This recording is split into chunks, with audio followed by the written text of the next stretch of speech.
Foliwe awiye fausi yorola amnu be galaje maliko no maliko kan o pelajale fulu no ka dogo wagatu chugo yaka ayo bisimila bi tene malik no funika baba nanga kuno funi o keneka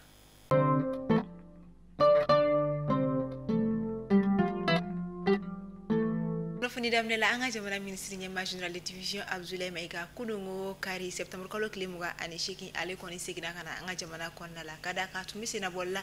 New York jamana konna la kasanga Nations Unies ale ka assemblée générale ta ko bishekina okonya oluye mi yere la femi general de division Abdoulaye Maiga adole jamana konna la malidon koni boraka ko meni ni soja ani muya o chamai Kasangani sibiri do septembre kalo klimuga anu lovla anga jamana fintila ko kuna fundi so jirpa ale boraka communiquer dike kasangani anga fintila ko ka barabado e mikila kulikuru marabolo o konna la communiquer konna la ayira ka fo anga fintila ko o koni frapu arian koni ke ba mangati wole tikira ma o daga yoro do koni kan fire ani karo ka fo sunsan konna la ni obe kulikuru marabolo yere o la mi yere koni kara sababu ka dankare wole ke ba mangati wole tikira ma o la ani ubolo minen chamani obe talge o ka logistique chama yere o konna kelen yere konna la ayrala ka fo ko fe me karo ka fo be ma ci wala tigla ma ka ma chama yere koni ni tora ko nyere o dafe o kama ma fala ka nga fintila ka fa asi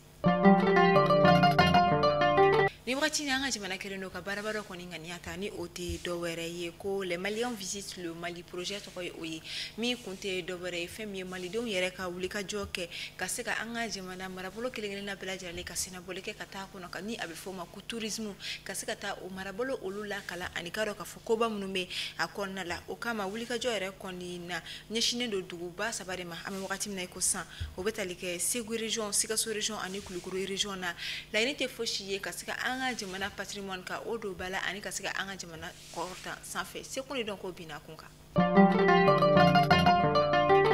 bi tene septembre kalo klimuga ani kono ton samba flamuga ani duru anga jamana ministri nyema koro Musa Mara aleka kiri kunyo obina damne ni oyi aga procès kadaka akoni yere soro ko wana ni nyonche wakati laba na kasabuke anyanglendo ni walia ba flaini obe talike atteinte au crédit de l'état ani incitation à trouble à l'ordre public ni ote doare kasega mawere koni nyoroki ka kefanga o kama bi tene koni aleka kiri kunyo oluna takata kiri tigala mawnyo koro mina barabe na damne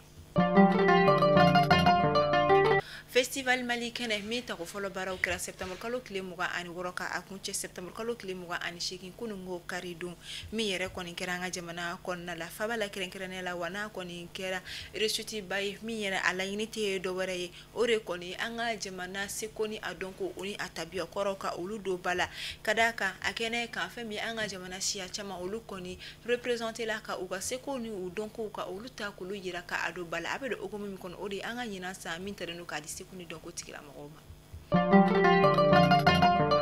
Sanga Nations Unies alega assemblée générale tako bishegina nyemi baro kera New York ko olufeno okera sababu ye Mali Burkina Faso Niger ni jamana saba ministru konika la sigike ni IEC jamana demunu sigiro benendo New York jamana okonna makasika nyafoleke uyeka akilla sigike uyeka ni kasika femi karo ka fo IEC jamana ko la hala fo unyana chogo ya mina femi karo ka fo la sikire ko ni kera femi Grand Central B ale hotel La sigire koni ke la hotel vo Westin konna la manatan ka olufe nino min kene ka anga jamana ministri nyama journal division Abdoulaye Maiga ani Burkina Faso jamana ministri nyama Rim Talba Jean Emmanuel Ouedraogo alikum kene kan foka tarasi Ali Mahaman Lamine Zeini alifana mani alifana Niger jamana ministri nyama yi sigi kera sababu ye ugase ga femi IEC jamana demunu be New York jamana konna la ka akil no la me IEC jamana ku ngango ko ka anika nyefolke uye ka akil la sigi fana Osikikele okomokona la anga jamana ministri nyama journal de division Abdoulaye Maiga akoni anga jamana dewni o Mali demunu be New York jamana konna la aye ukuma nyogonya mina aya yira ka fokoni anjera kambulo di nyogoma ko amena Mali banjo ka akekele wakoka anyeta ka sero sabati ka basiki sigi kana akonna la sale kono abeta ma kemena ni bonyanko munu yere kon mura New York marabulu chama yere konna ni odobe tali ke femi Boston na fota si Philadelphia Washington Houston fota Los Angeles ma New Jersey fokata se Californie o bonyanko ma IEC jamana de mini marabulo fenfela abela jaralen kono willa kasika na uni femi yuka jamana nyema kasika sigi kakuma Kunungo kari septembre kalo kile muga ani shekin samba fila muga ani duru anga jamuna ba maliba o nyama ko ni communiqué dike ka taka cour international de justice yere yoro communiqué mi ko nala ayirala ka foko femi anga jamuna nyama wi ala yini ko nike ko nyon algérie jamana ko ni ka to bolila ka banka jo aka jelaki koro aka son aka nyangili ma walima aka son aka jelaki ma ka kla ala yini ko nike cour international de justice fana fe uka bara ke ko kiru tike atike to ko ni mana kada ka ko binka ni wale de kera olula mi yere la ko anga jamana ba maliba sigira kata plainte déposé croyé septembre kalo kletan ani konoton cour international de justice ira koni nyokoro wala sa obese ka uga aka yere koni soro chugo ya mina konga koni ajate mina ko femi ka do ka fo o juridiction yere koni te feka ko ta bala ko sobe mi yere lo kon boraka communiquer dike ka ira ka fo ube ukanka wo wala yini uba ka fana ayesi kuna funia kona lamta Burkina Faso ko olufino Burkina Faso jamana nyama capitaine Ibrahim Traoré ale koni boraka confirmation koni di kasangani femi Côte d'Ivoire jamana fonctionnaire ma woro bonyango kasangani olumneli mi yer la capitaine Ibrahim Traoré ay ayira ka foko o ma woro mi koni mneli ko kuma fora Burkina Faso jamana kona la ko abo chaire do la Guinée Conakry ka olu feni no femi la Guinée Conakry jamana nyamaski kala flini o élection présidentielle o koni blala femi décembre kalo kile muga ani shigina tala samba fla muga ani nduru mi yere la uka jamana français fanga nyema Mamadi Doumbia ale koni nasika ikambo femi karo ka fo jamana nyema ya no fe ka sanganu ga referendum mi yere koni kira kosala ni na ni jamana din fa babela jale koni ya ira ka fo kube jonuka constitution o falili o barawiye ni koni mina ke femi karo ka fo jamana nyamaski kala fili baraw koni nundule la Guinée Conakry jamana konna la kelen ko fe ka sanani ke français fangala la Guinée Conakry ali bi femi entreprise minière mi la Guinée Conakry jamana kono ni oye Axis Mineral o yere koni olu koni be ka wari kasabi bado koni ni la Guinée Conakry gouvernement femi yere la a wari bita fo femi dollar wari milliard kelen bonyanko akoni me ka ni entreprise ma me ka ori koni réclamer la Guinée Conakry jamana nyamaula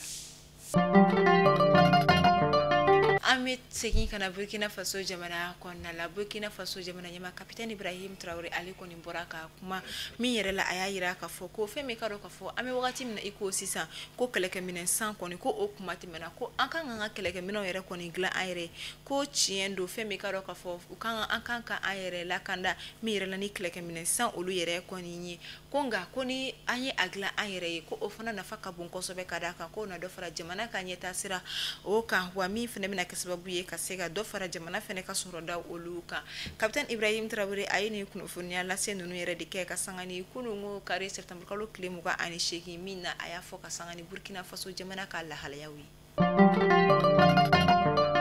kasangani ayesi jamano kele ka uka yere ya soroni ankoma souveraineté retrouvée o kama Burkina Faso jamana nyama koni ayira kafo ko feme karo kafo ukala la fino ubina oludo bala mi rebna ka sababu ye feme karo kafo barakala umni oye mamunu koni meta service dawla o koni tina uyere soro feme karo kafo costume don lani obetalike vesu lani oye nansara uka fini oluye ko mi yere konna uka jamana la fino obetalike uka dani fani oni anyo kona chama wero ko olu koni na glami yere la travailleur kon na sega tuka odo obina ke sabu ka uka jamana yere koni ka chinya yira ani ka segoni donc do bala waka uka yere ya fana to ka osisi